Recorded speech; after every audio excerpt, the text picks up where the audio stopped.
حضرت یعقوب علیہ السلام کی نظر اور قوت شامہ اگر اتنی تیز تھی کہ مصر سے جب کرتا چلا تو معلوم ہو گیا 40 سال تک فراق یوسف میں پھر کیوں روتے رہے؟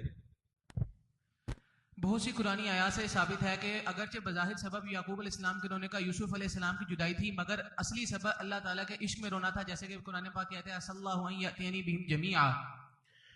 دو جواب صاحب علم القرآن نے پیش کیے۔ پہلا یہ کہ انبیاء کی تمام قوتیں اللہ کی مشیت کے تابع ہوتی ہیں، جب انہیں چاہتا ہے متوجہ فرما دیتا ہے۔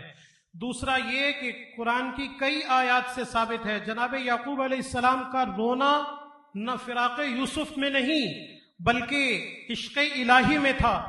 ارشاد فرمایا اللہ جل مجدہ الکریم نے ان کا قول انما اشکو بثی وحزنی الی اللہ واعلم من اللہ ما لا تعلمون۔ ارشاد فرمایا عسى اللہ ان یأتینی بہم جمیعا، ایک نمبر ملے گا، ایک جز درست ہے۔